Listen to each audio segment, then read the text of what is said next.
Mga anak, apo, mga nakikinig ngayon, may paalaala tayo sa pagsapit ng bagong taon sa ating Panginoon. Lalo na sa mga paputok, lumayo tayo sa mga disgrasya. Mabuti pa tayo manalangin na lang. Amen. Maingat tayo sa mga pagkain, lalo na ngayon sa maraming tayong mga handa na sobra-sobra sa pagkain na matira. Kaya bawal yung tapos mo na initin, tapos i-rip mo uli, tapos initin uli. Tama na yung isang bisis na pag-init. Kailangan ubusin na para walang delikado sa ating kalusugan. Maingat mga anak apo, mga nakikinig ngayon.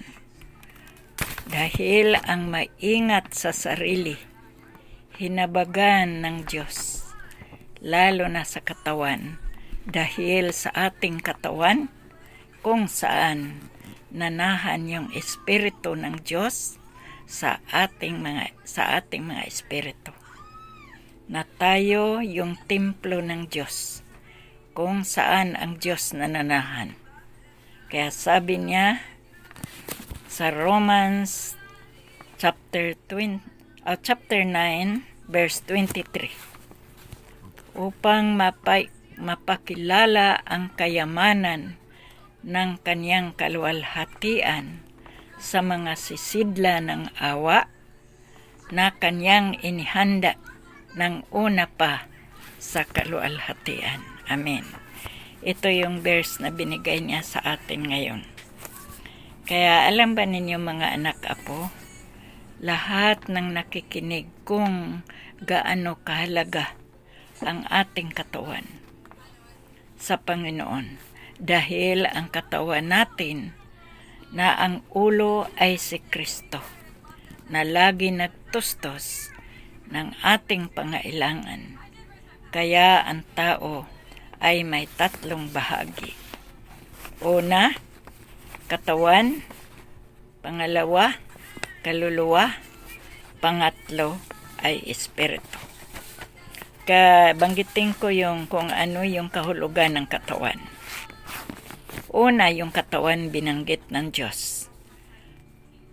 Ang katawan ay ang pisikal na katawan, nabibilang sa physiological na antas.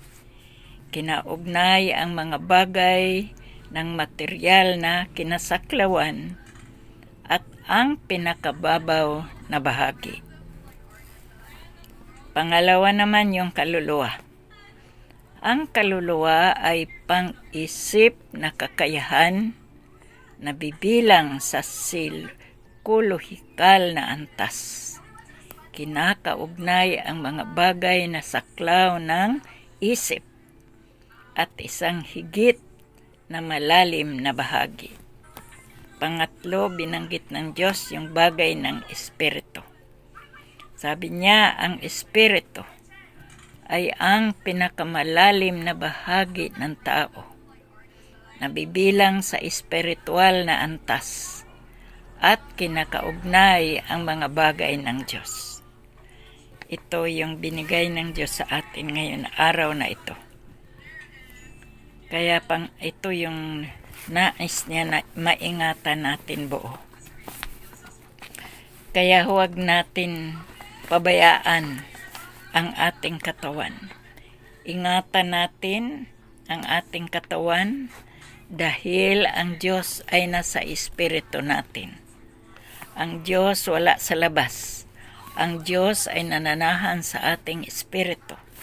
Dahil tayo ang templo ng Diyos, wala sa ibang bagay kundi nasa loob natin. Kaya manalangin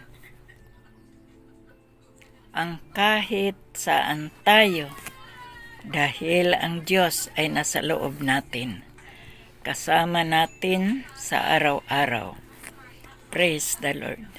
Kaya saan tayo nagkukulang, sa ating pag-ensayo sa ating espiritu. Amen. Ito yung mga anak, yung pagkukulang natin. Hindi tayo kumukontak sa Kanya sa bawat araw. Sa ating mga galaw, hindi natin siya naisip na tawagin man lang natin yung Kanyang pangalan, o Panginoong Hesus. Kaya tinuro ko sa inyo ito sa araw-araw natin na pamumuhay, kung paano natin makontak yung Panginoon sa bawat galaw natin. Pagising natin o pagtulog, kasama natin mga anak yung Panginoon. Kaya praise the Lord na ang ating Diyos talaga, hindi tayo niya pinabayaan. Tayo lang kasi ang may pagkukulang. Lahat tayo, hindi tayo nagkaalaala na may Diyos na gumagabay sa atin sa bawat galaw natin. Kaya ang kulang natin, yung pagtawag sa Kanyang pangalan, ito yung pag-ensayo sa ating pinaghalong espiritu, dahil ang espiritu ng Diyos at espiritu ng tao ay managhalo.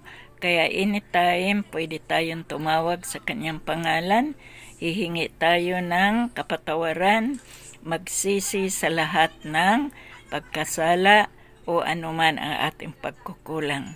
Kaya mga anak apo, paalala ko sa inyo lahat sa bagong taon, para sa sunod na taon 2026, pagpalain nawa tayo ng Diyos, na lagi natin manalangin at hipuin natin ang Diyos sa araw-araw, na siya ay laging kasama natin sa bawat saglit. Aleluya sa inyo mga anak apo. Amen.